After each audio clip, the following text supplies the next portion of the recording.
As Emily held Ranger, her once strong German shepherd, now reduced to skin and bones in her quivering arms, the icy, fluorescent lights of the veterinary facility created harsh shadows on her tear-streaked face. Every faint breathe that he made seemed like it might be his last. Whispering, "It is time, Ranger," she pressed her forehead to his fading muzzle. "You have fought so hard." Thunder rolled outside the window, similar to that awful day 5 years ago when everything she held dear was destroyed by floodwaters, aside from this devoted puppy who saved her when all hope seemed lost. With a syringe in hand and a mask of professional sympathy covering his face, Dr. Thompson walked in. But when he got closer, he noticed something. He scowled as he leaned in to look at Ranger's face. As the veterinarian's words lingered in the antiseptic air between them, Emily looked up, bewildered and grieving. "We cannot put him down," he continued, putting down the syringe. "Something is not right. Not right now. Let us move on to the story." Claire Monroe had worked as a pediatric nurse at Mercy General for almost 10 years, but no amount of professional experience with suffering had prepared her for witnessing her own cherished companion deteriorate. Please leave a like, and let us know what you think in the comments section, along with the city you are viewing from. She was 36 years old and living alone in a small cottage on the outskirts of Riverdale, the same small town where she had grown up, though the landscape had been permanently changed by the devastating flood that had destroyed everything she had ever owned, including her parents, younger brother, their family home, and all the memories it held. By the time the levee broke, it was too late. Only Emily had survived, rescued from the surging waves by a strong German shepherd from the county's K9 rescue unit. Authorities had urged locals to evacuate, but Emily's father, who remained obstinate until the last, had believed they could weather the storm. When Emily found out that Ranger's handler had died in another rescue attempt, she could not bear the idea of the hero dog being sent to another handler, or worse, retired to a kennel. Ranger had discovered her clinging to a floating piece of debris, half-conscious and hypothermic, and the dog had pulled her to higher ground where rescue workers could reach her. Ranger had been the epitome of health despite his advanced age until 3 months ago. At the age of 10, he still carried himself with the dignity of his training, his dark eyes alert and intelligent, and they had healed together after she had adopted him, 2 survivors united by shared trauma and quiet resilience. Normal for his age and breed, Dr. Thompson had said, recommending the newest drug for aging dogs from Jeripo's Animal Health, Inc., which had been heavily promoted with ads showing old dogs playing like puppies again. Emily was unaware that the drug that was supposed to make Ranger's golden years easier was actually slowly poisoning him. When Ranger started to deteriorate quickly, Emily had to face the terrible reality that she could neither afford extensive treatment nor bear to watch him suffer. She had used her savings to help Marcus Williams, an 8-year-old patient whose family could not afford a crucial surgery. Asa Thompson, known to his friends as Elias, understood her situation all too well. The morning Emily had made the decision to end Ranger's suffering started like any other, save for the sense of finality that lingered in the air. He was a former Army veterinarian who had worked with military dogs in Afghanistan and understood the bond between handler and dog. His heart had shattered for both of them when Emily had called about euthanasia. Unable to sleep, she had gotten up before dawn and spent those peaceful hours sitting next to Ranger's bed, stroking his once lustrous coat with her fingers. Instead of helping him, Jerry Paws, the miracle treatment for aged dogs, seemed to hasten his demise. Emily whispered, tears streaming down her face. "I cannot let you suffer any more, old friend," as she made the appointment with Dr. Thompson for 9 o'clock, giving herself these last hours to say goodbye. His once strong frame had become gaunt, his eyes cloudy and unfocused, and worst of all, he was whimpering in pain due to tremors that racked his body. even though it broke Emily's heart, the fact that Ranger hardly touched it, taking only a few listless licks before turning away. When she prepared his favorite meal at 7 o'clock, a simple hamburger patty confirmed to her that she was making the right choice. By the time she was 8 years old, she had packed a little bag with Ranger's favorite blanket, the old tennis ball he had been carrying around for years, and an envelope with a letter she had written the previous evening, detailing all the ways Ranger had saved her not just from the flood, but also from the ensuing despair which she intended to read to him in his last moments as a tribute to a life well lived and greatly valued. "Ranger, are you up for a ride?" It took all of her strength to help him into the car, as his once strong legs could hardly bear his weight. At the word ride, Ranger's ears had perked up eagerly, but now he just raised his head slightly, his eyes finding hers with what seemed like resigned understanding. She asked, forcing brightness into her voice. Emily parked in the back lot near the entrance, and the drive to Riverdale Veterinary Clinic was thankfully brief. Dr. Thompson had recommended that they use a private door so that they would not have to go through the main waiting room with its curious eyes and healthy pets. The doctor was waiting for them, his gentle face solemn as he assisted Emily in guiding Ranger into the specially prepared room. Dr. Thompson had transformed the euthanasia room with soft lighting, cozy blankets spread on the floor, and even a small vase of fresh flowers on the windowsill. "Take all the time you need," he said softly, leaving them alone with the promise to return when Emily signaled she was ready. Emily plopped down on the covers and guided Ranger to lie next to her, his ponderous head in her lap. She unfolded her letter with shaking hands and started reading it. "My precious Ranger," she began, her voice faltering. "How can I express my gratitude to the dog who saved my soul as well as my life? You actually and figuratively dragged me out of the darkness as the floodwaters swept away everything I held dear." As she continued, her tears soaked into Ranger's fur, but she also felt at peace because she had said everything she needed to say. She described their years together, their quiet companionship, the nightmares from which he had gently nudged her awake, and the gradual reconstruction of a life profoundly changed by loss. Dr. Thompson knelt next to them, his movements slow and gentle, and Emily pressed the little button he left to indicate she was ready. And when he came in, syringe in hand, she felt a strange calm. This was the last act of love she could do for the dog that had given her so much, and it was the least she could do to spare Ranger more pain. Do it. A tiny frown crossed his lips as he gave Ranger a final, meticulous examination, inspecting his eyes, gums, and the rhythm of his hard breathing.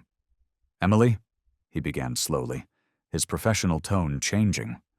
"Apart from the discomfort and weakness, has Ranger been exhibiting any other symptoms? Has his skin tone or eyes changed?" Emily nodded, perplexed. "There has been some redness around his nose and a slight yellowing of his eyes. I thought it was merely a portion of the North Doctor." Thompson put down the syringe and took a little pin light out of his pocket to take a closer look into Mac's eyes. "You also mentioned that these symptoms occurred when he started using Gerapause." "In a few weeks?" "Yes." "Why is it important now?" The veterinarian's face had become very serious. "It may be really important," he remarked. "Recently, I noticed something similar in another patient, Jerry Paws." He touched Emily's shoulder tenderly. "We should postpone today's procedure, not to offer you false optimism. Are you open to trying something new? Bring Ranger back in a week after stopping the medicine entirely." Fearful to let even a sliver of hope to enter her heart, Emily gazed at him. "Do you believe the medication is causing him to become ill? However, it should benefit him." "That is its intended function, Doctor," Thompson said glumly. "I do not know if it is doing that. Are you going to believe me?" Emily felt something other than hopelessness for the first time in weeks. Anything that offers him a chance, of course. Emily found the travel home from the veterinarian clinic to be unreal. Ranger was lying calmly in the back seat, breathing heavily, but not as desperately as he had been. Emily was aware that hope was perilous, particularly hope that came at the last minute after you had already come to terms with your loss. Nevertheless, she kept checking the rearview mirror, examining Ranger's expression for any indication of a sudden change.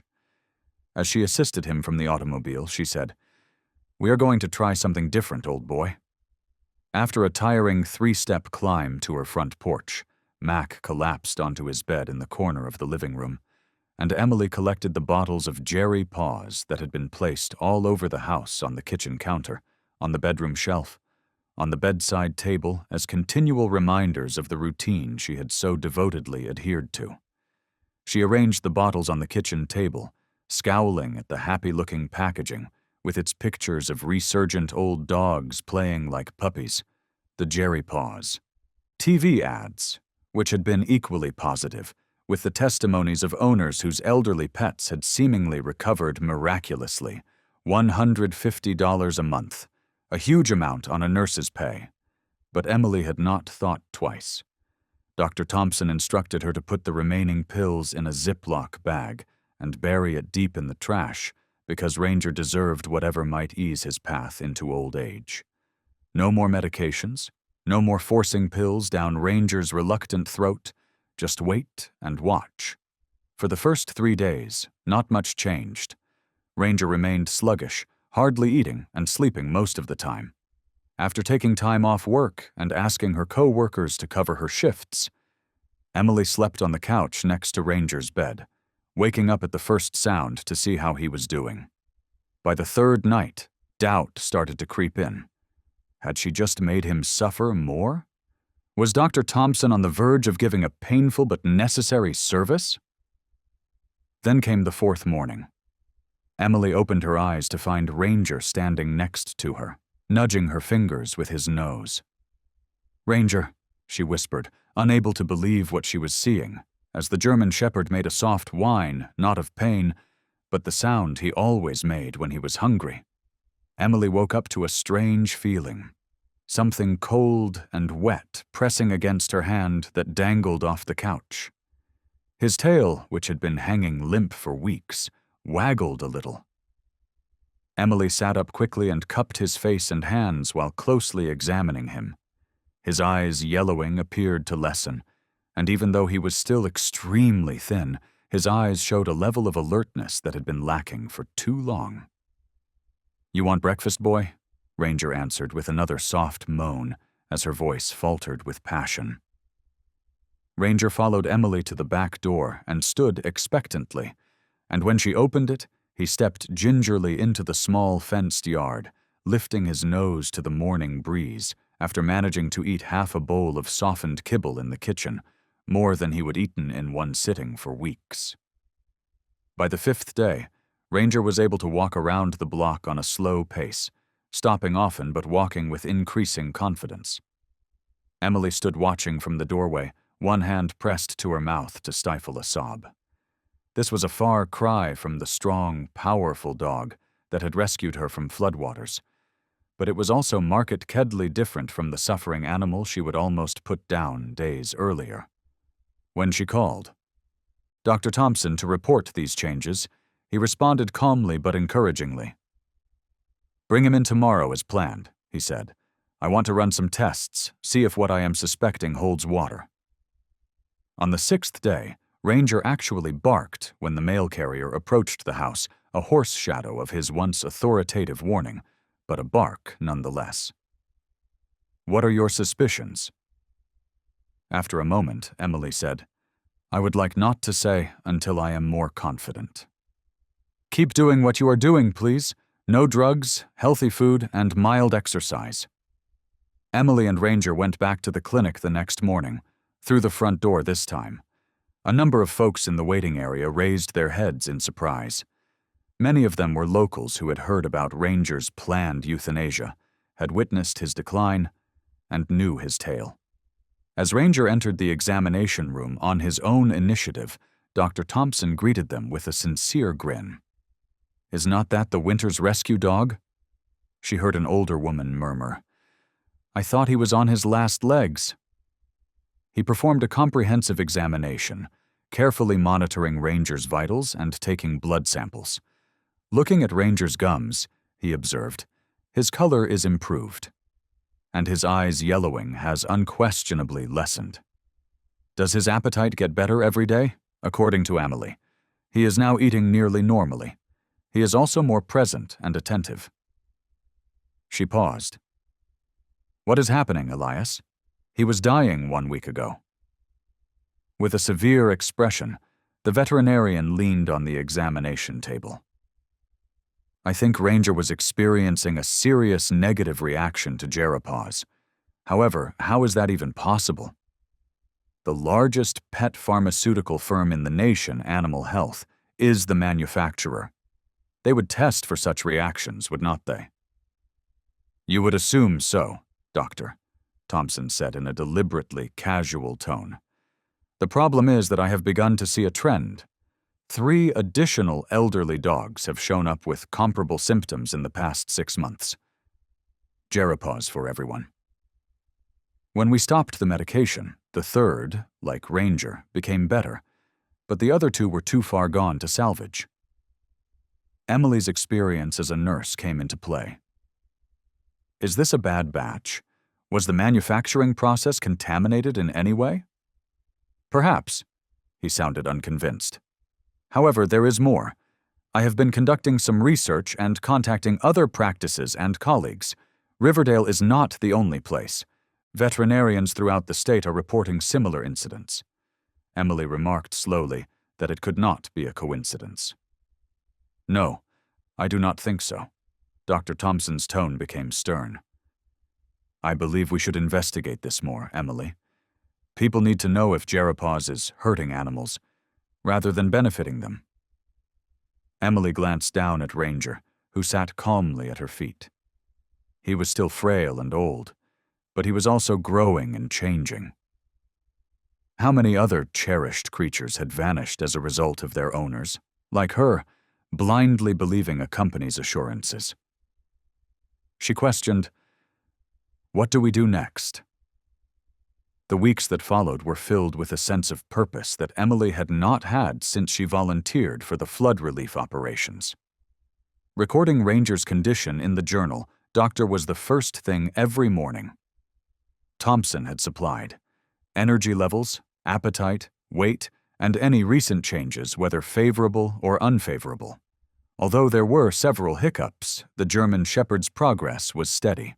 On certain days, he would appear to be nearly his previous self, walking with Emily in the mornings with a semblance of his former dignity. On other days, he would be weak and trembling from the residual affects of whatever had poisoned his system. Dr. Thompson had started assembling material from his own practice and other sources in order to create a case file.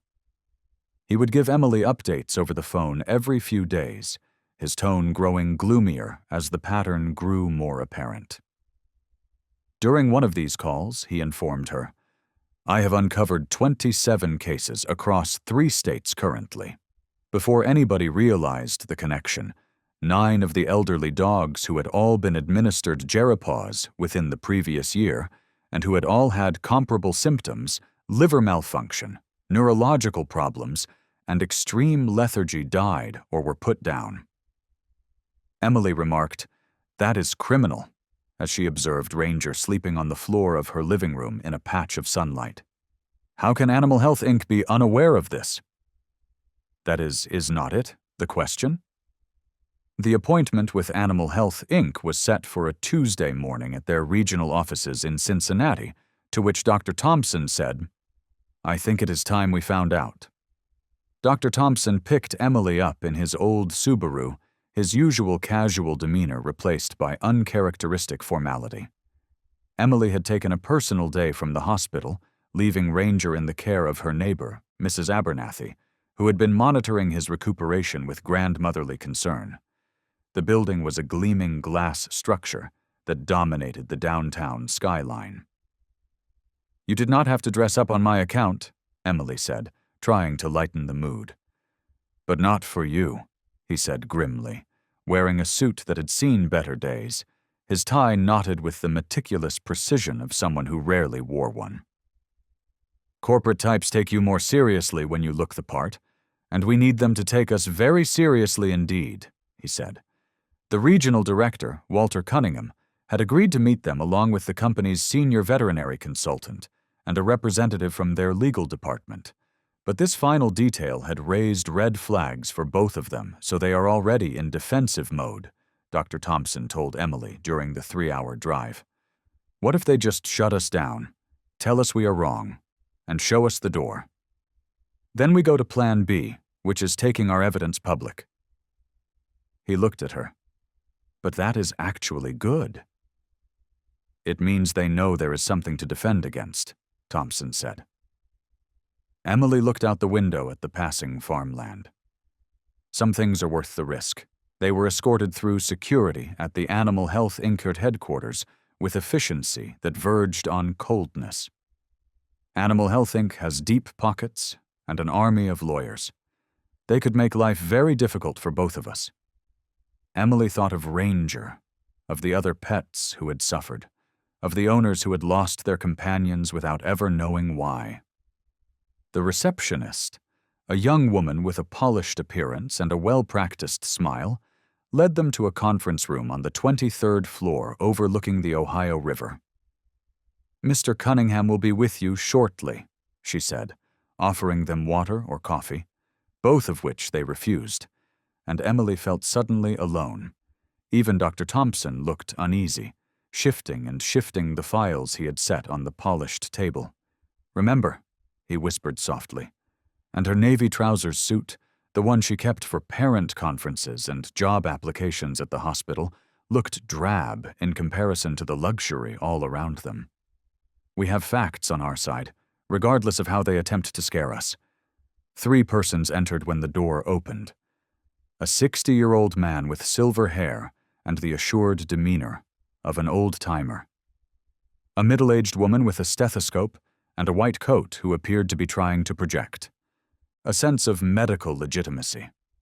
Additionally, there was a younger, perceptive man who sat silently and held a leather portfolio. "Dr. Miss Winters, Thompson," the elder man started to hold out his hand. "Director of the region, Walter Cunningham. We appreciate you alerting us to your concerns. Here are Mr. Eric Daniels from our legal department and Dr. Patricia Lawson, our senior veterinary consultant. The introductions are finished." At the head of the table, Cunningham took a seat. His face was a deliberate fusion of professional distance and concern. "I am aware that you have inquiries concerning our Jerry Paws product line." Dr. Thompson wasted no time making small talk. "Mr. Cunningham, we have more than questions. We have proof that Jerry Paws is seriously harming the animals it is meant to treat." He flipped through many sheets of well-structured material as he opened his file.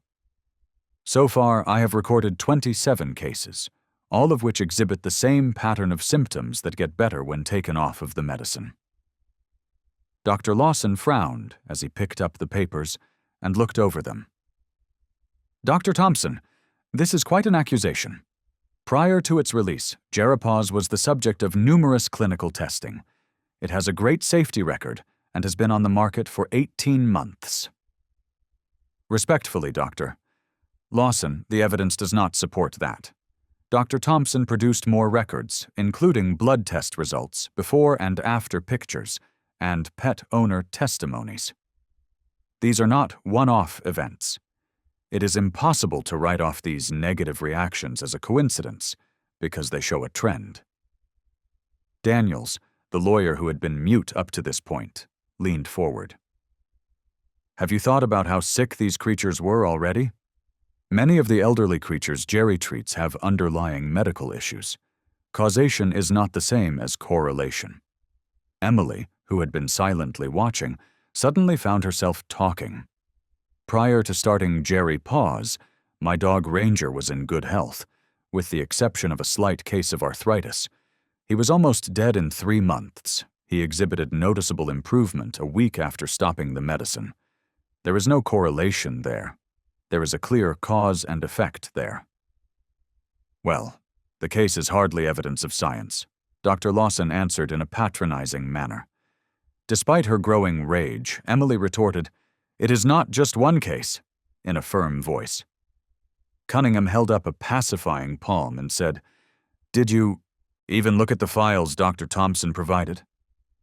27 cases, all with the same pattern. We take any possible problem with our goods very seriously, and we understand your worry, Ms. Winters. But as doctor, Gerapos has benefited thousands of pets around the country, Lawson noted. Even though the circumstances you are describing are regrettable, they only make up a small portion of our user base. A fraction is expanding, Dr. Thompson stated. How many pet owners never connected the dots? How many animals suffered or perished as a result of everyone thinking that their deterioration was simply a normal part of growing older? For an additional hour, the discussion went on in a tiring dance of accusations and deflections.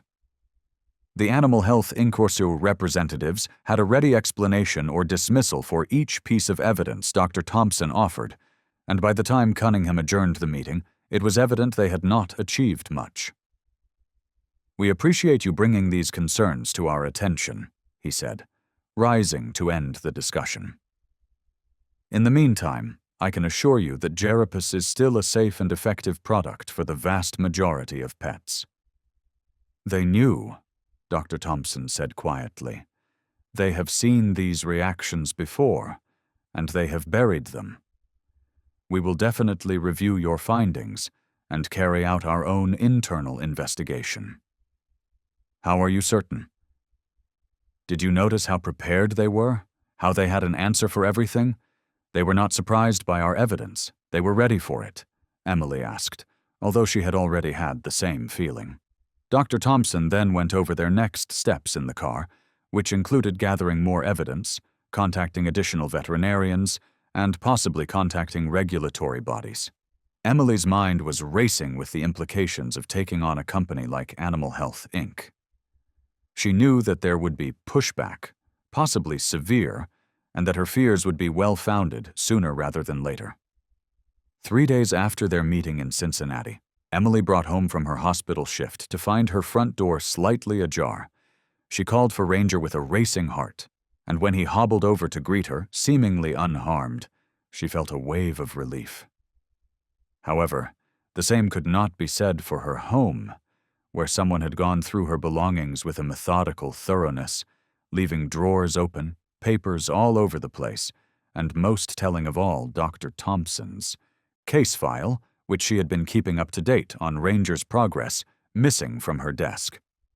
She called a police officer who was sympathetic but not very helpful. "Probably just a random break-in," he suggested, filling out his report. "Are there any valuables missing?" "Just some paperwork," Emily said, not specifying what the documents were, because something told her to keep that information to herself. "I am not surprised," said Dr. Thompson grimly, "but do not worry, I kept digital backups of everything. They did not get anything we cannot replace." There was a pause. "This confirms what we suspected," Emily said over the phone that evening after installing new locks on her windows and doors. The next week brought more concerning developments. Dr. Thompson called Emily late one evening, his voice tight with controlled anger. "Animal Health Inc. sees us as a threat. Things might get worse before they get better." "Are you saying we should stop?" "No, I am saying we need to be very careful, and perhaps consider getting some legal advice of our own. Someone has apparently filed a complaint questioning my professional ethics, claiming that I have been making unsubstantiated claims about established medications and providing substandard care. I have been suspended from the Veterinary Association pending an investigation." "What investigation?" Emily demanded. "Animal Health, Inc. Very likely, but no concrete proof. The timing is too good to be true."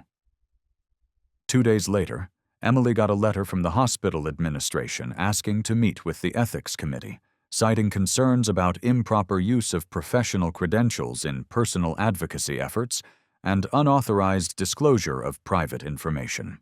Dr. Thompson called again that same afternoon, sounding more shaken than Emily had ever heard him. "Someone jumped me in the clinic parking lot last night," he said without preamble. "2 men. I did not get a good look at them. They did not take anything." The implication was clear. Back off or risk your career. His voice hardened. "This is how they operate, Emily. Intimidation, threats, professional sabotage. Just delivered a message. Drop the Jerry Paws investigation if you know what is good for you." "My God, Elias, did you call the police?" "Yes, but there is little they can do without descriptions or evidence." "We are not alone," she said firmly, "and we are not backing down." Emily glanced across her living room at Ranger, who had improved despite the chaos erupting around them, and he was watching her with those intelligent eyes, as if understanding everything being said. "They are trying to isolate us, make us feel alone in this fight." One mother, Susan Williams, whose son Marcus was the very child Emily had assisted with surgery funds, listened with particular interest as Emily shared Ranger's story with the parents of some of her regular patients at the hospital, explaining her occasional distraction. This was the unexpected turning point. She said, "My husband works as a journalist for the Tribune, and he focuses on issues about corporate accountability. Are you open to speaking with him?" In a matter of days, Emily and Dr. Thompson were sitting in the Williams' cozy suburban house, presenting their case to Robert Williams, a keen-eyed man whose reputation for investigative reporting had brought him both praise and criticism. Upon examining their documentation, Williams stated, "This is precisely the type of tale that need telling." Dr. Thompson noted, "They are already doing that.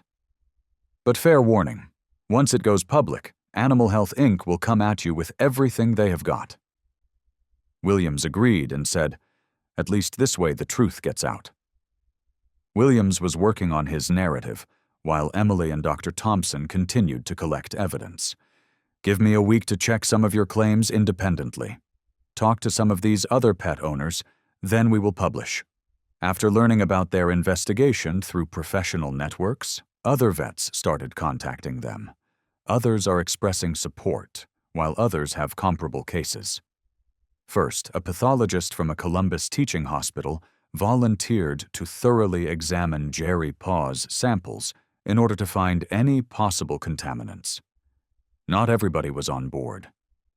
A number of Dr. Thompson's associates openly disassociated themselves from his unsupported assertions, and several hospital officials treated Emily coldly. However, there seemed to be more doors opening than closing. Concerned pet owners came together to create an online support group where they could exchange resources and stories. Emily and Dr. Thompson had gathered a devastating amount of information by the time Williams called to say his story was ready. Ranger's tale was featured prominently on the Sunday Tribune's main page, along with in-depth testimonies from other impacted pets and their owners in an article titled, "Prescribed Poison Worries Surround Popular Pet Drug." The reaction was swift and tremendous. The stock of Animal Health Inc. had fallen 12 points by Monday morning. The business announced on Tuesday that it was temporarily halting sales of Jerry Paws while it conducted an internal assessment. Local TV stations carried the story, which included interviews with pet owners whose animals had suffered. Outrage erupted on social media, especially as images of cases before and after went viral. Emily's phone was ringing non-stop. Pet owners discussing similar incidents, reporters looking for feedback, and even anonymous calls that alternate between threats and expressions of appreciation. Although Dr. Thompson was under similar pressure, the public's perception had changed significantly in their favor. Influential members were already defending him before the Veterinary Association that had suspended him announced a formal hearing. While all of this was going on, Emily got the call that would alter her life. Walter Cunningham himself called. "Miss Winters," he began, his voice no longer confident as before. "Animal Health Inc. would want to suggest getting together. Me, Our CEO, and you and Dr. Thompson alone. No press, no attorneys. We believe you should be aware of something. Compared to their previous meeting, Emily and Dr. Thompson were considerably more confident going into their second meeting with Animal Health, Inc. This time they came through the front doors of the company's offices as people whose activities had caused the stock to collapse and put its main product under intensive examination, rather than as supplicants. Security guards were treated. The receptionist who led them to the executive suite on the top level appeared much less patronizing and treated them with cautious respect. Compared to the last conference room, this one was smaller and more intimate, and Emily saw that there was no recording equipment in it. Already there was Walter Cunningham, standing at the window with his back to the door, his shoulders stiff under his pricey suit. Emily did not recognize the older man sitting next to him. He had steel-gray hair and the weathered complexion of someone who had spent a lot of time outside, despite working in a corporate setting. Fantastic. Winters. Cunningham turned to them and said, "Doctor?" Thompson, with a false smile, "I appreciate you consenting to this meeting. Let me present you to Nathan Harmon, CEO of Animal Health, Inc." The older man rose up and held out his hand in a forceful but non-aggressive manner. With the faint drawl of someone who has tried to mask a southern accent, he remarked, "I apologize for not being present at your prior meeting. I would have given it top priority if I had been aware of the nature of your worries." Dr. Thompson did not believe it. "Respectfully, Mr. Harmon, when we asked for that first meeting, we were quite explicit about the nature of our concerns." To their surprise, Harmon said, "Yes, you did. And I should have received the information right away." No, it wasn't. The first of several issues I need to address today is that communication breakdown. He pointed to the chairs encircling the gleaming table. "Sit down, please. Although what I am about to disclose is difficult for both this organization and myself personally, it is essential." After they sat down, Harmon folded his hands on the table and looked at them for a while before he spoke. "I know you have been looking into negative reactions to Jerry Paws," he said. "You might be surprised to hear that we have been battling the same problem internally for about 6 months. Emily and Dr. Thompson looked at each other. This was a surprising admission. "Half a year?" Dr. Thompson said it again. However, the goods were still available for purchase. Harmon's face did indeed tighten. "I did not participate in that choice. Coincidentally, I have been in Europe managing our growth there. When our stock started to decline last week, I came back, and I have been working on my own internal inquiry for the last 5 days." He gave them a direct glance. "What I found was quite unsettling. About 2% of animals on Jeripo have experienced recorded adverse events. They are mainly dogs older than 8 years who have specific genetic markers." Emily remarked that while 2% might not seem like much, considering how frequently this medication is taken, that amounts to thousands of animals. To her surprise, Harmon agreed exactly. The suppression of important information has resulted in the senseless suffering of thousands of cherished pets. His jaw tightened for a second. "I wish to be really explicit. This suppression was against company policy and without my awareness. They have fired the responsible parties." "That is all very handy, Doctor," Thompson remarked, his tone betraying his doubt. Harmon's face remained the same as he said, "A few sacrificial individuals and the firm leadership remains blameless." "Your suspicion is justified, Doctor. I am not here to declare myself innocent or place the blame on subordinates. Regardless of whether I had direct knowledge of the failure, I am ultimately responsible for it. These are the complete internal reports on Jeripaw's adverse reactions dating back to 3 months after the product launch. I am providing them to you as a gesture of transparency. You will find they align with and expand upon your own findings," he said, pushing a folder across the table. Dr. Thompson opened the folder, looking through its contents with increasing awe. Harmon confirmed that the stabilizing agent, which is present in all batches of Jerry Paws, interacts negatively with certain liver enzymes, but only harms animals with specific genetic profiles. He looked up chemical analyses and genetic factors, and you even identified the precise compound causing the reactions. So instead, you let pets die. Not me, Harmon said firmly. But yes, that is basically what happened, and it is inexcusable. Emily felt a wave of rage. But marketing and legal advised against implementing it. The cost of pre-screening would have reduced profitability. He paused, his expression darkening. Emily tensed, uncertain of what might happen next. Miss Winters, there is something else you should know. Something personal. Harmon said softly, I was in Riverdale on business when the flood hit, and I was trapped in my car when the waters rose. A rescue team, consisting of a handler and a German shepherd, arrived.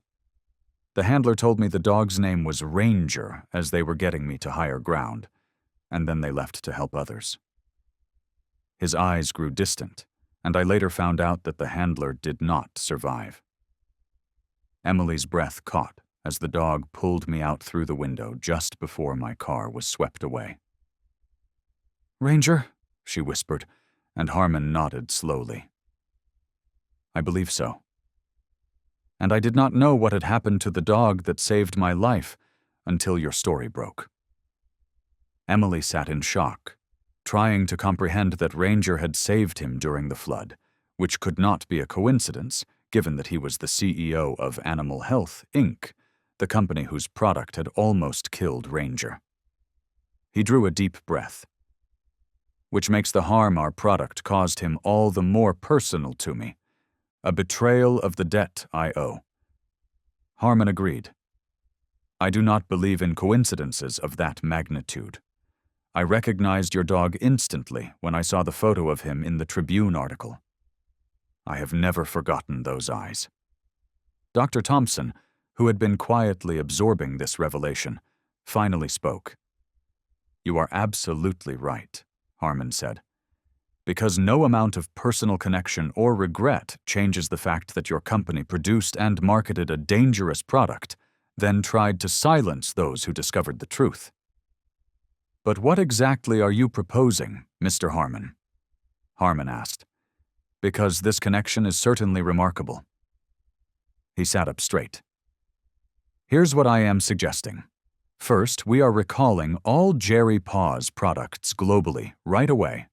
Second, we are creating a fund to pay for veterinary care for any animal that gets hurt by the drug.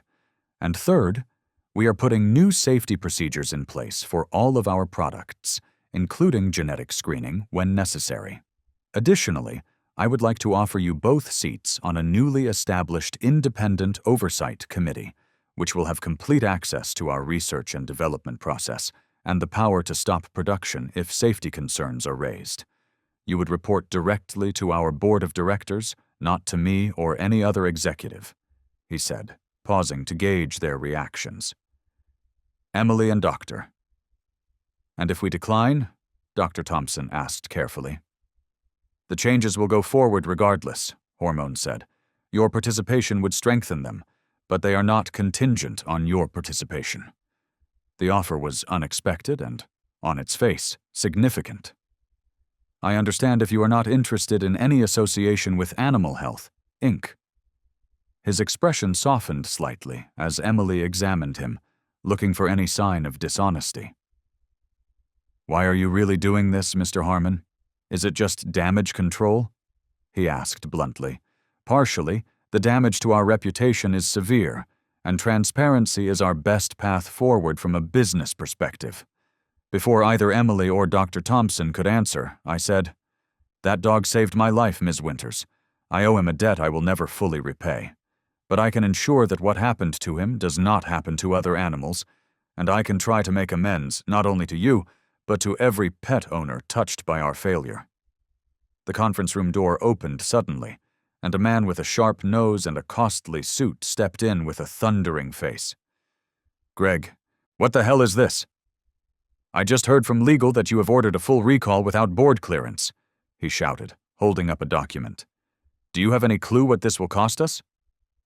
Harmon's expression hardened. Dr. Thompson. Claire Monroe. Our CFO, Victor Vaughn, is here. Victor, I was just telling Miss Winters and Dr. Thompson why the recall is both necessary and non-negotiable. You cannot do this, Vaughn said. The financial implications are tremendous, but the moral consequences of doing nothing are even more serious, Harmon interrupted. This is because of them, is it not? These whistleblowers with their inflated claims. Do you know we have had offers to buy their silence? Very reasonable offers, which they have rejected. Dr. Thompson straightened.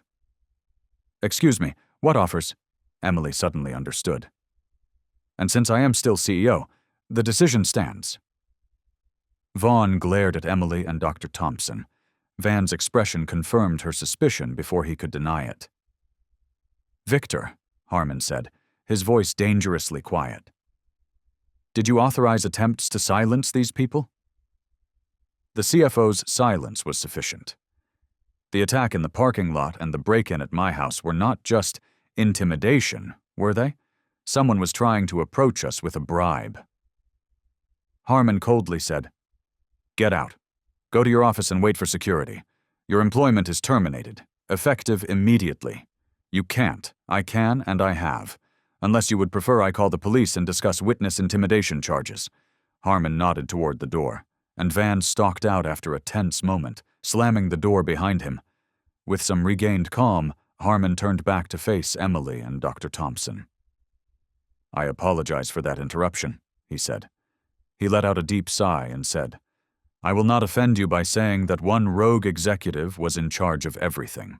It appears that my internal inquiry overlooked several important actors. The culture that put profit ahead of safety was the root of the issue. Regardless of what I knew or did not know, that is my fault.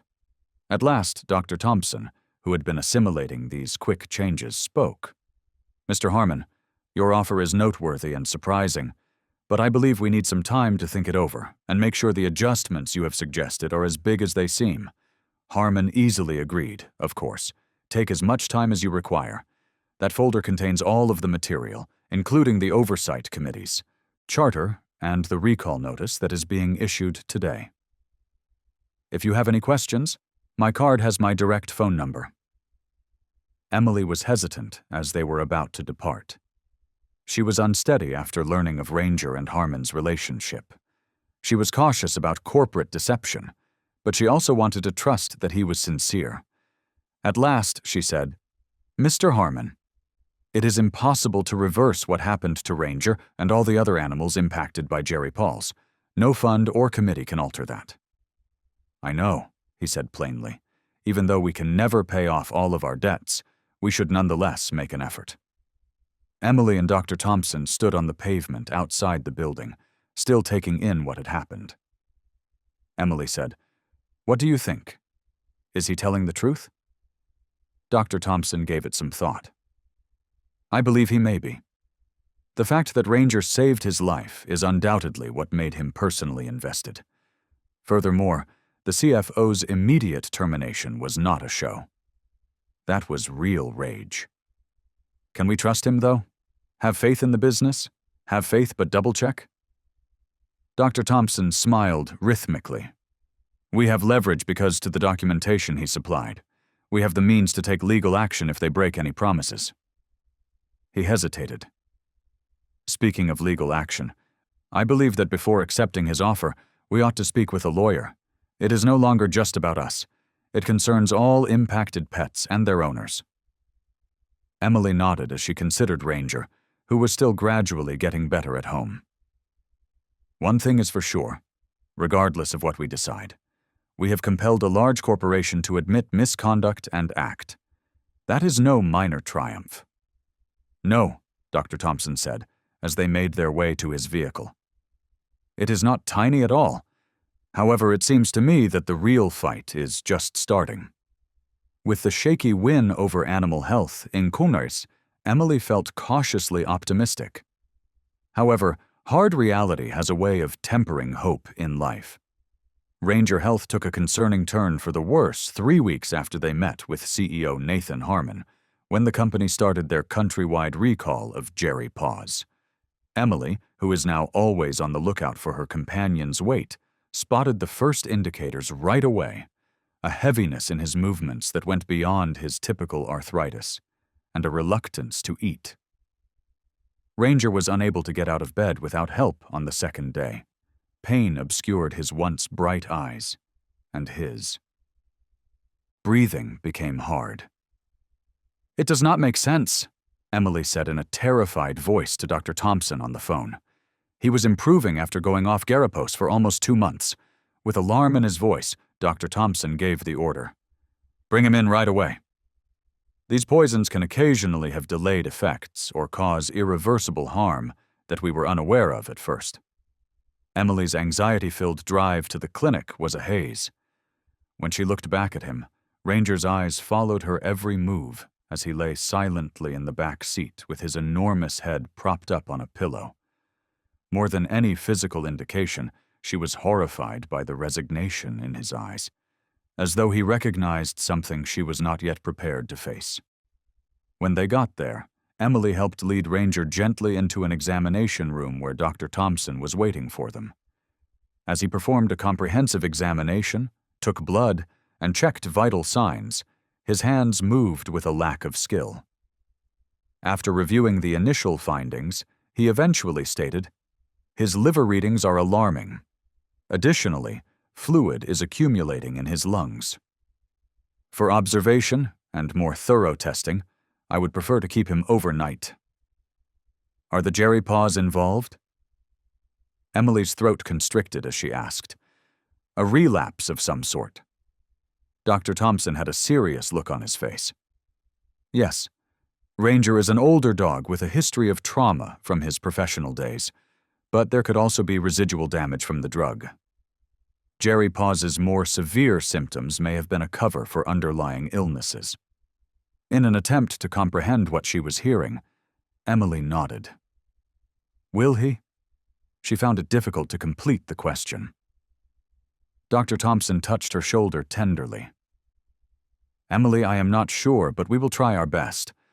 One of the most difficult things Emily had ever done was to leave Ranger at the clinic. She walked to her car on wobbly legs after kissing his graying muzzle and vowing to come back first thing in the morning. Without Ranger, the house felt incredibly empty. No heavy sigh as he found his preferred seat, no clack of nails on floor, no vigilant eyes tracking her every move. In an attempt to divert her attention, she went over the legal paperwork their lawyer had created about the Oversight Committee and potential settlement with Animal Health, Inc. With the recall going smoothly and the Victims Fund already taking applications, the corporation seemed to be keeping its word, but the text on the page was hazy. Emily could not sleep that night because her mind kept going back to Ranger. Half expecting to hear Ranger's usual whine at the back door, she slept fitfully on the couch, waking up at every sound in the house. She had completely given up on sleep by morning, making a pot of coffee and impatiently awaiting the hour when she could return to the clinic in a reasonable manner. "Doctor?" Before she could depart, Thompson called. "Emily," he remarked in a deliberately casual tone. The calm voice gave her all she needed to know. "I think you should come in as soon as you can." A pause. "How bad is it?" According to the tests, the Jerry Paws accelerated the development of advanced kidney failure, which had probably been there for some years. Additionally, there are indications of a heart issue, which is typical of older shepherds. Emily responded, immediately grabbing her keys. "I have made him comfortable, but I am on my way." Dr. Thompson took her to a peaceful room at the rear of the clinic, away from the commotion of the main treatment area. Ranger was lying on a cushioned bed with a continuous but shallow IV line in his foregut. His tail thumped lightly against the blanket as he noticed Emily. "Hey, friend," she murmured, as she knelt next to him and petted his fur.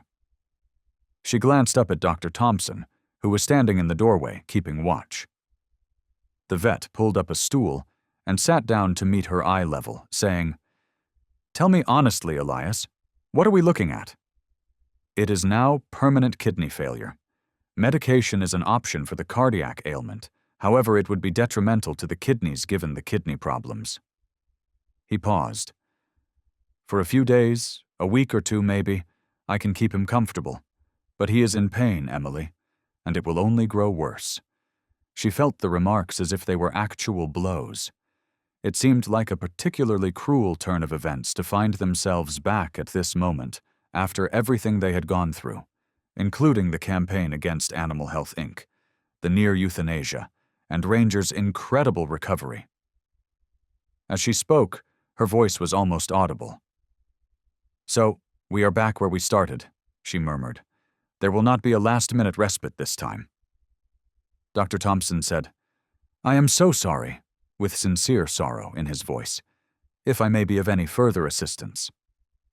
Emily nodded, but her throat was too tight to speak. She returned her focus to Ranger, examining the face that had been by her side during the most difficult time in her life. The dog who had saved her from floodwaters, who had slept next to her bed on nights when she had nightmares, who had given her a reason to live when sadness felt like it would topple her. She said, "Can I spend some time with him?" Dr. Thompson stood up, stopping at the entrance, and said, "Of course, as much as you need. He is stable for now. Remember that, Emily.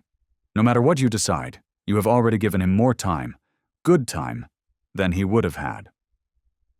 Ranger was by himself, so Emily took a seat on the floor next to his bed and put one hand on his chest to feel the comforting rise and fall of his breathing. "What are your thoughts, dear friend?" "Is it time to rest?" she muttered. Emily spent the entire day at the clinic, only leaving Ranger's side for brief moments when needed.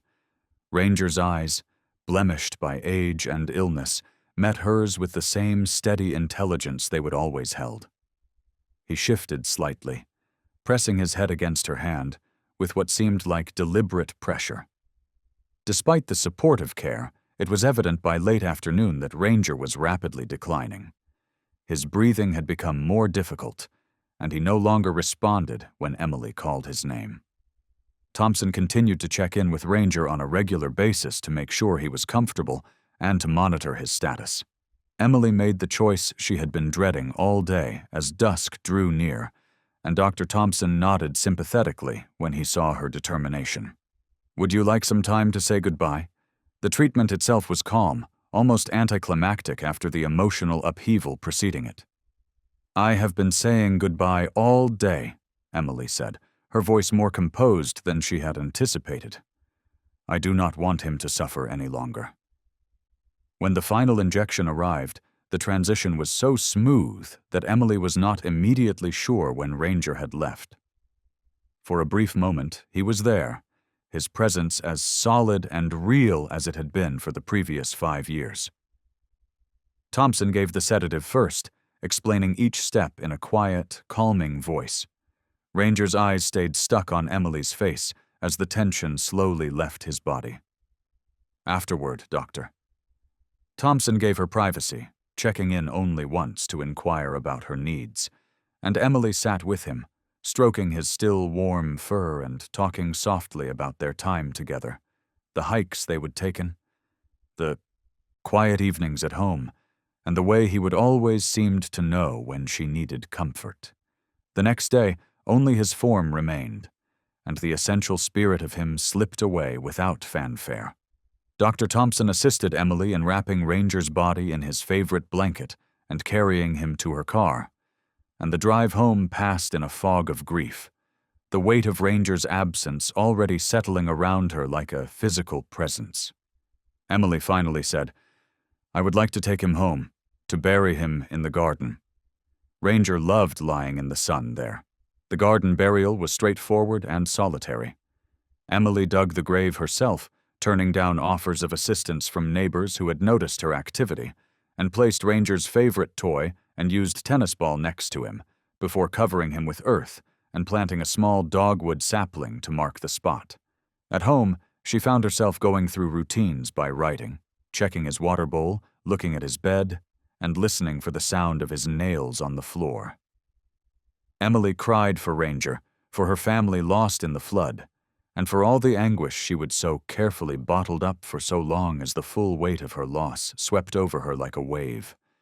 That night, alone in the empty house, she curled up on the couch and clutched one of Ranger's blankets. The house reverberated with absence, every corner haunted by memories, and the victory against Animal Health, Inc., the impending settlement, the promise of reforms, all of it seemed insignificant in the face of this final irrevocable loss.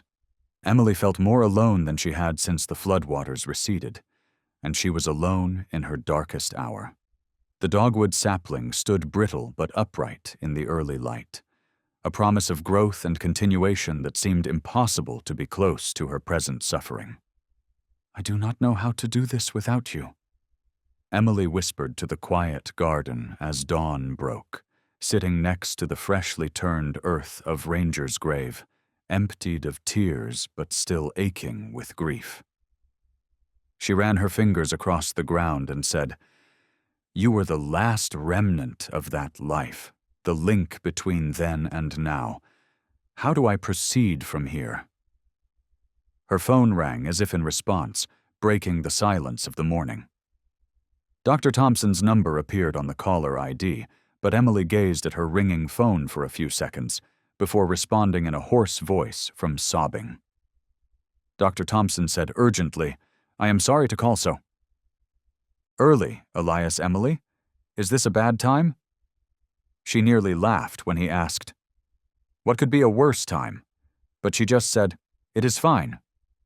"What is it?" "I have been up all night reviewing Ranger's test results. Something did not sit right with me, so I ran additional analyses," he added. Emily's grief-clouded mind found it difficult to comprehend his words. "What do you mean?" His blood work showed traces of a different compound, ethylene glycol metabolites, which are frequently found in antifreeze. "Antifreeze?" Emily repeated, perplexed. "That is impossible." Emily, the kidney failure was not just from residual Jerry Paws damage. She slowly realized the implication. "You think someone poisoned him on purpose? I cannot confirm it with absolute certainty, but the evidence suggests it. I do not even have any in my house." Dr. Thompson said gravely, "That is just it. It would not have been in your house. Ranger would have needed to consume it within the 48 hours before he began exhibiting symptoms. Emily, who knew you were meeting with Animal Health, Inc., who knew about your involvement in the investigation?" Emily's mind raced through the possibilities. Their meeting with Nathan Harmon had been private, but the fired CFO, Victor Vaughn, had obviously known about it. The concentration was too high for accidental exposure. His voice was hesitant. She was named in the Tribune piece, and it was easy to locate her residence. Then there was the earlier break-in at her home.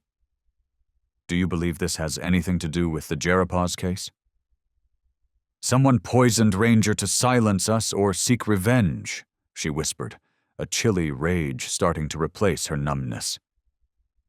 "It is a possibility we need to examine, Doctor," Thompson answered.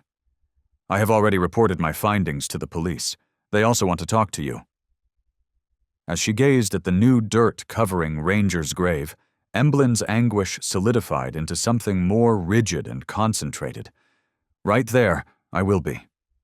The weeks that followed were filled with sleepless nights, legal advice, and police interviews. While forensic experts searched Emily's yard and the surrounding area for evidence, the inquiry into Ranger's poisoning moved slowly forward. Despite the lack of clear evidence, the investigator assigned to the case, Investigator Morales, a straightforward lady with 2 German shepherds of her own, appeared emotionally committed in solving the crime. After their third encounter, she informed Emily that whoever had done this was cautious. However, those who engage in such behavior frequently become irresponsible over time. "We will continue to search.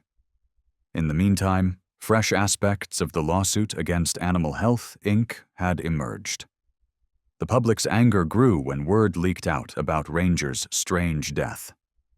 Nathan Harmon reaffirmed the company's commitment to making restitution for the Jerry Paw incident in a statement, expressing shock and denouncing the act. In addition, he declared that Victor Vaughn would be temporarily suspended while an inquiry into his potential involvement was conducted. This decision drove the company's already faltering shares into yet another tailspin. Margaret Linden, Emily's silver-haired lawyer who specialized in instances involving corporate malfeasance, cautioned Emily. She clarified, "This alters things," at a meeting at her downtown office. The compensation value significantly rises if we can prove a link between Animal Health, Inkert, and Ranger's poisoning, even through a dishonest employee. Dr. Thompson, who had accompanied Emily to the meeting, raised his voice, saying, "But more crucially, it might go from civil to criminal territory. What about the oversight committee Harmon proposed? Is that still a possibility?" "It is," Margaret affirmed. "And during this entire situation, Harmon has been surprisingly aggressive. He has added independent veterinary researchers to the proposed committee's roster and increased its authority." She turned to Emily, who had not given the oversight committee much thought since Mac's passing. He also specifically asked Emily if she was still willing to participate in spite of the recent events. All other worries had faded away as she concentrated on identifying the person who had poisoned him. But now that she was thinking about the prospect, she felt a renewed sense of purpose. Would it help? Margaret gave the subject some thought. "Will serving on this committee truly help other animals, or is it just for show?" she questioned. The idea of working even remotely with the company whose product had contributed to Ranger's initial decline felt like a betrayal, Emily said, adding, "I need to think about it. Based on the charter documents and the quality of people Harmon is recruiting, I believe it could have real impact. Animal Health, Inc. is one of the largest pet pharmaceutical companies in the country. Changes there could influence the entire industry." As Emily sat in her quiet home that night, still painfully empty without Ranger, her phone rang again. She was surprised to see the caller ID, Nathan Harmon. Miss Winters. His voice came cautiously through when she answered, "I hope I am not intruding. But if it could spare other pet owners from suffering similar losses, I wanted to personally offer my sympathy for Ranger. What happened to him is unforgivable." Emily said nothing, not knowing how to react. "I also wanted you to know," Harmon went on, "that we are looking into whether anyone associated with Animal Health, Inc. may have been involved using our own internal inquiry.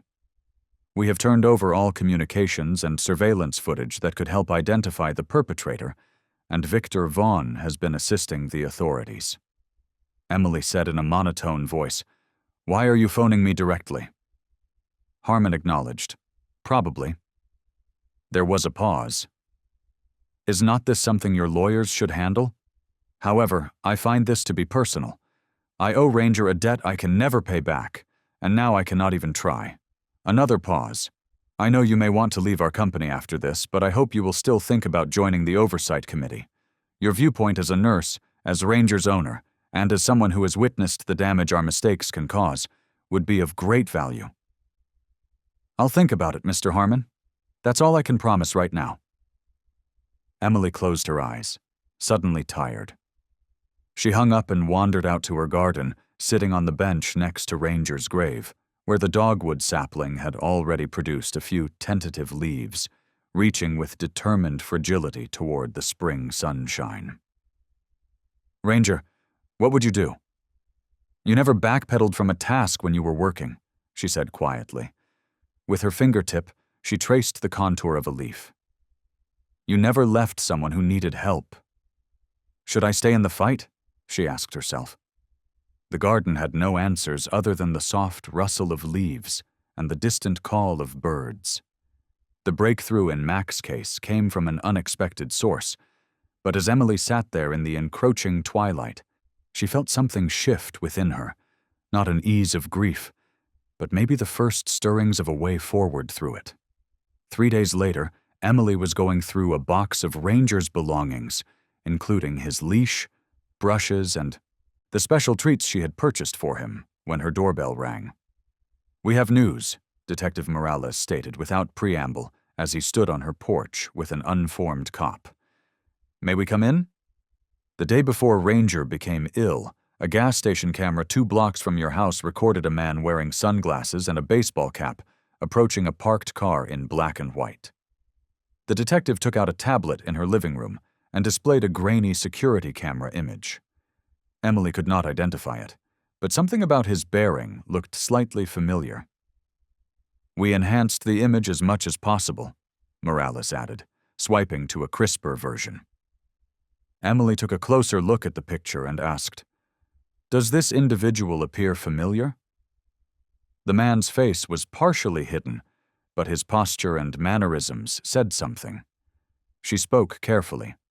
"I cannot be sure, but he reminds me of someone from Animal Health, Inc. or the sacked CFO, Victor Vaughn." Morales nodded without seeming startled. "We also had that thinking. Nathan Harmon was able to positively identify Vaughn after we showed him this yesterday." She moved her cursor to another picture. "This was captured later that day by your neighbor's security camera. The same man, carrying what looks to be a tiny parcel, is passing your house." A chilly certainty settled in Emily's gut. He poisoned Ranger. "We think so," Morales said. "This morning, when we investigated Vaughn's home, we discovered antifreeze that matched the chemical signature from Ranger's blood test. He is currently in arrest and, of course, denies everything, but the proof is compelling." Emily felt both relief and anger. "Why? How come he would do this?" "As far as we can tell, he blamed his termination from Animal Health, Inc. on you and Dr. Thompson. The business was everything to him. He worked his way up to CFO after 27 years there. Something seemed to shatter when Harmon immediately fired him." Morales' face softened a little. "Ranger will not return, but Vaughn will be charged with trespassing, animal abuse, and possibly even corporate espionage. He will not get away with his actions." Emily remained in her kitchen, reviewing this new information after the officers had left. When he approached her home with the tools to murder her dear friend, Victor Vaughn's expression, as she saw it in those surveillance photos, had been emotionless and unreserved. It stunned her with its intentional harshness. "When?" She called Dr. Thompson. The news shocked him just as much. He remarked, "At least now we know," after she gave him the details. It was not the business itself, and it was not random. One vengeful man who wanted someone to blame after losing everything. "Is it better or worse because of that?" Emily asked out loud. "I am not sure, Doctor," Thompson said. "However, it implies that Animal Health, Inc. S. improvements may still be sincere. Harmon appears earnest about altering his trajectory based on his assistance with the probe." Emily considered the oversight committee and the other pets that could use greater testing and more stringent procedures. She reflected on Ranger, not only during his last days of illness, but also during his best years. Strong, tenacious, and steadfastly committed to his mission of aiding the poor. Finally, she remarked, "I think I'm going to accept Harmon's offer." Join the committee. Verify that they fulfill their commitments. "I believe that is the proper decision, Doctor," Thompson said. "Harmon asked me to join as well, leading the committee's veterinary research branch. And I will be right there with you." Emily was surprised to find a package at her door 2 days later. A framed picture she had never seen before was within. Nathan Harmon, younger, sitting next to a German shepherd covered in muck, soaked and covered with an emergency blanket. It was definitely a younger Ranger. Both appeared alive, but worn out. Even in the hurried photo, the bond between the rescuer and the saved is evident. The picture came with a letter. Shortly after Ranger dragged me out of my car, a first responder took this picture. For the past 5 years, I have had it on my desk as a constant reminder that second chances are valuable. I hope the second chance you are helping to offer our business is what it deserves. Emily used her fingers to trace Ranger's image, seeing the power and purpose that had characterized his life. She was certain at that moment that her choice to serve on the Oversight Committee was an homage to Ranger's memory, rather than a betrayal, carrying on his tradition of protection and rescue in a new way. She put the picture on her mantel that night, and then exited to the garden, where the dogwood sapling was growing a little higher every day over Ranger's grave. Even as the pain of his absence persisted, something else began to grow in its place, a sense of purpose stemming from loss, but aiming for something positive. "We have not finished yet, Ranger," she said to the assembling dusk. "There is still work to do." A year later, Emily was standing next to the dogwood tree in her yard, which was now almost 5 feet tall, with its branches extending over Ranger's grave. Like the seeds of change sown in the wake of his death, the sapling had thrived beyond all expectations. "Ranger, he saved more than just lives," she wrote on the stone memorial she had set there, and a few petals drifted down to lay on the white blossoms that coated its branches. A voice behind her said, "I believe he would approve." Emily turned to see Dr. Thompson with a folder under his arm, wearing his usual khakis and button-down shirt instead of his veterinary scrubs. Out of everything, Emily grinned, a sincere look that had grown easier with time. She looked at her watch and said, "I suppose so too. Are we going to be late?" "Just on time," he told her. "We are going to the community center to meet the others. Everything is prepared." They strolled together to Dr. Thompson's car, which was a recent model and one of the few luxury purchases he had made since the settlement funds were dispersed. Emily had been more frugal with her share, investing the majority in a foundation that was now named after Mac. Emily thought back on the turbulent year as they made their way through Riverdale to the community center.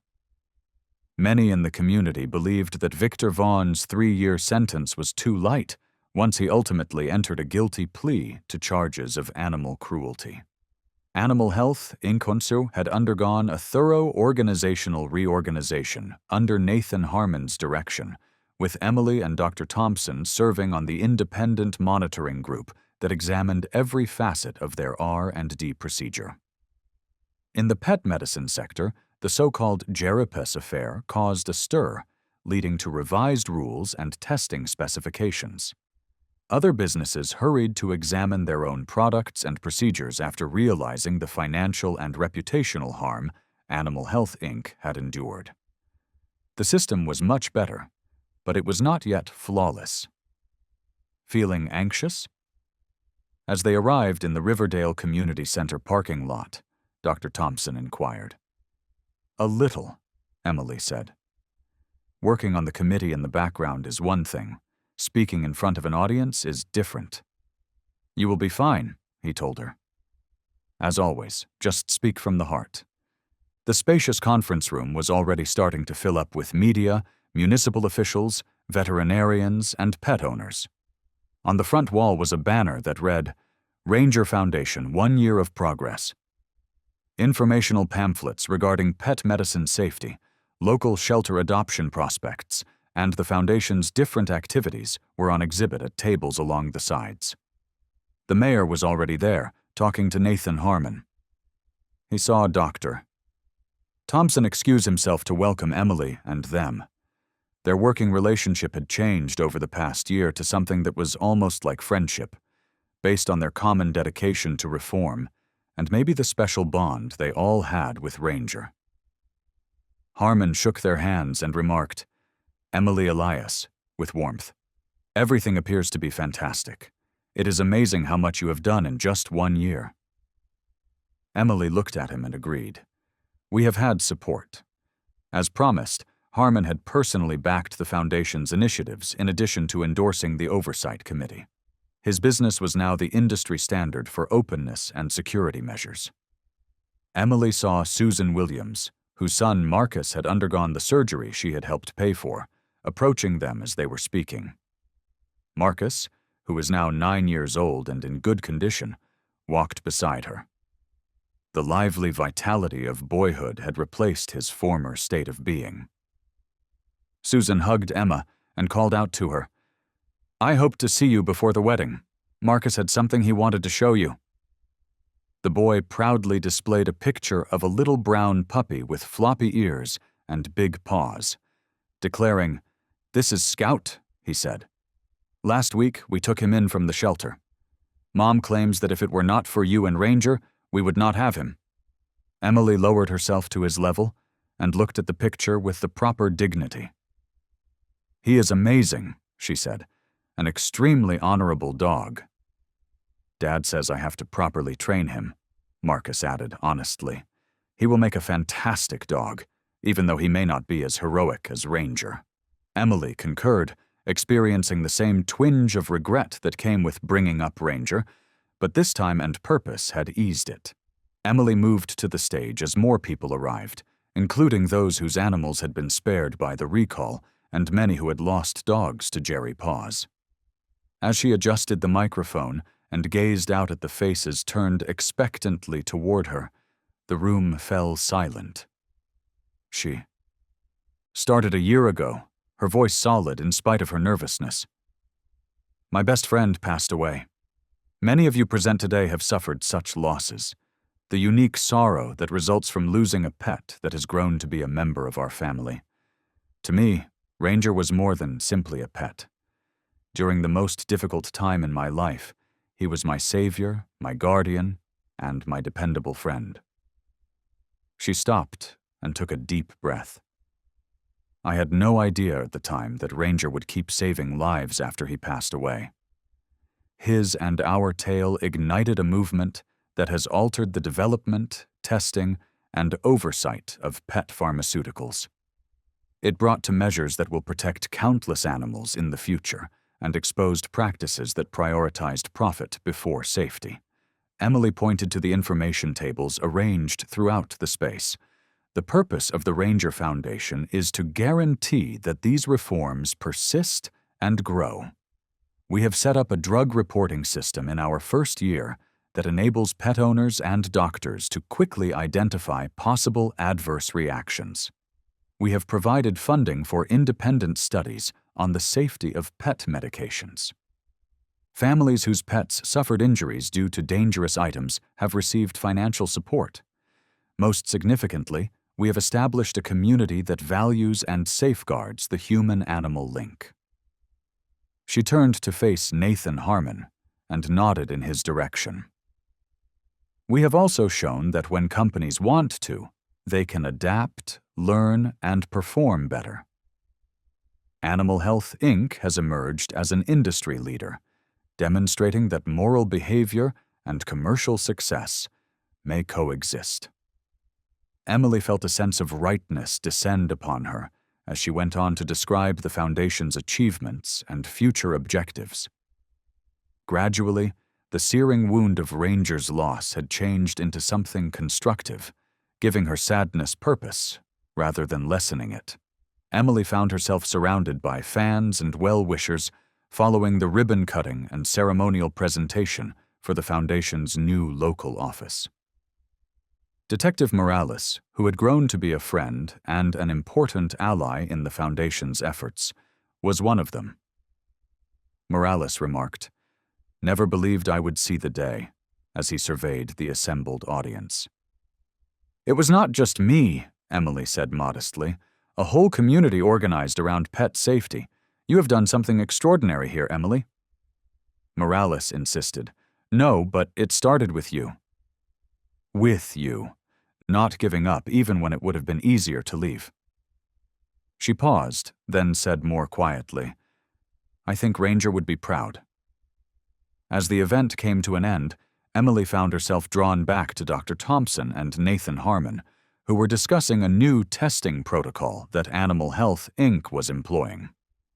"We were just discussing something I wanted to run by you as well." Emily Harmon acknowledged as she joined them. "The company is developing a new arthritis medication for senior dogs properly tested this time with all the protocols the Oversight Committee established." He appeared a little nervous, which is unusual for the normally confident CEO. "If the last trials go well, we would like to name it in Ranger's honor. Only with your permission, of course." Emily was momentarily shocked. A year ago, it would have been unimaginable that Mac's name would be associated with Animal Health, Inc. "But now I would need to review all the research," she said at last. "See the trial results for myself." Dr. Thompson watched the exchange with silent approval, saying, "We have come a long way." Later that evening, as the community center emptied and the final displays were packed away, Emily found herself alone with Dr. Thompson sitting on a bench outside in the gentle spring twilight. "Of course," Harmon agreed quickly. "Complete transparency. I would not have it any other way."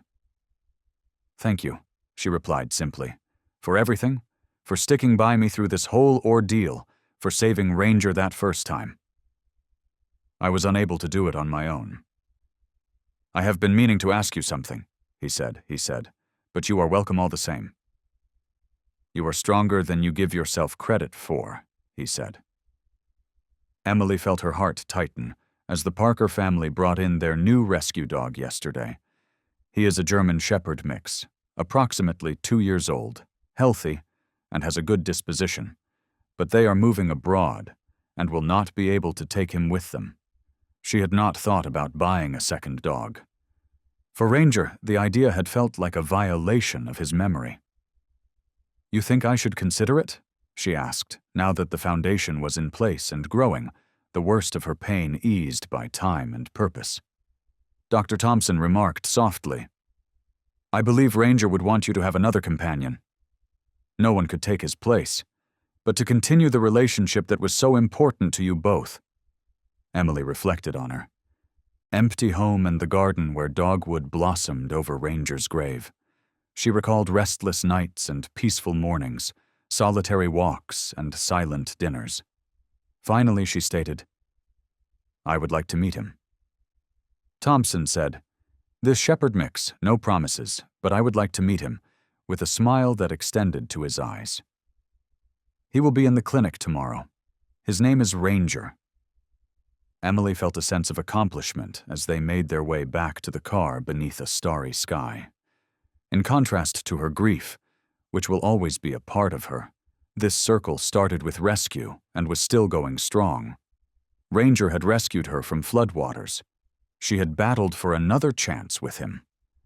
They had worked together to bring about improvements that would save the lives of innumerable other animals. And now there might be another dog to save, and someone else to save. Half to herself, half to the memory of a faithful German shepherd who had transformed everything, she whispered, "Life goes on." "Yes, Doctor." Thompson looked up into the unclouded night sky and nodded. "And if we are lucky, it occasionally continues better than it did before." Ranger was not just a dog bidding farewell when he laid his elderly head on Emily's lap on the last day at the veterinary clinic. He was the end of a chapter in life. A reminder of how keenly our animal friends observe our travels.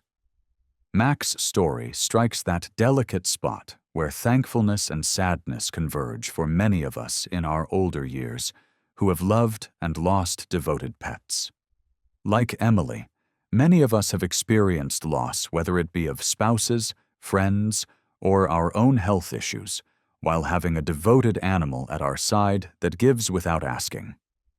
When retirement clears our calendars, these creatures give our days structure and meaning.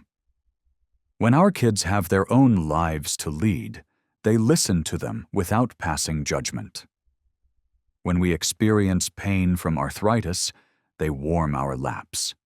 Their departure creates a memory-filled void in our homes. However, Emily's path serves as a reminder that grief may blossom like her dogwood tree when it is directed toward a goal, not wiping out our loss, but changing it. We come to realize deep truths during our wisdom years. You run the danger of heartbreak when you love sincerely. However, that same pain can spur transformation that transcends all of us. Ranger's legacy hints that it is never too late to start over and run for and get rescue again. Sometimes the deepest wounds don't come from the loss itself, but from the feeling that no one believed you, that no one stood by you when you knew something was wrong. Claire's story reminds us that betrayal doesn't always come from a person we loved. It can come from blind trust in systems, institutions, or even from those hiding in plain sight. Whether it's a relationship where you're accused without reason, or a situation where you know something isn't right but feel powerless to prove it, those moments can shake you to your core. So what can we do? If you're hurting from suspicion, false blame, or betrayal, pause before reacting. Stay calm. Document everything. Protect your peace, your name, and if you have children, protect their hearts too. Reach out to a therapist, a lawyer, a trusted friend. You are not weak for needing help. You are strong for choosing to heal with dignity. And most of all, don't carry it alone. Now we want to hear from you. Have you ever been betrayed, accused without proof, or left alone with the truth while others turned away? Drop your story in the comments. You never know who might read it and say, "Me too." Your voice might just be the one that helps someone else feel less alone today.